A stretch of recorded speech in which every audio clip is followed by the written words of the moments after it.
مرسی T V, پیغام رحمت۔ نبی صلی اللہ علیہ وسلم نے فرمایا کہ جب مکھی کسی کے پینے یا کھانے کی چیز میں پڑ جائے تو اسے ڈبو دو، پھر اسے نکال کر پھینکو، کیونکہ اس کے ایک پر میں بیماری ہے اور دوسرے پر میں شفا ہے۔ الحمدللہ سائنس نے آج پروف کیا ہے، لیکن نبی صلی اللہ علیہ وسلم نے آج سے 1400 سال پہلے ہی بیان کیا۔ تو اپنا اسلام، قرآن اور حدیث سائنس کے اعتبار سے بھی ہے الحمدللہ، تو یہ حق ہے۔ سائنس نے آج کیا لیکن نبی صلی اللہ علیہ وسلم نے بہت پہلے بیان کیا ہے۔ تو اسلام برحق ہے، اللہ کا دین ہے، اس لیے سب کے لیے ہے کہ وہ اسلام کے اندر داخل ہو جائے۔ یہ امن و شانتی کا مذہب ہے۔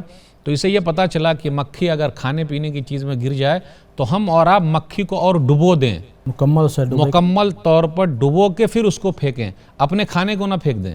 لیکن لوگ کیا کرتے ہیں، اپنے کھانے ہی کو پھینک دیتے ہیں اور اس کو بھی پھینک دیتے ہیں، یہ صحیح نہیں ہے۔ تو مکمل ڈبو کر پھر پھینکیے گا تو ایک پر میں بیماری ہے، دوسرے پر میں شفا ہے، تو وہ بیماری رہے گی نہیں، تو آرام سے آپ اس کو استعمال کر سکتے ہیں۔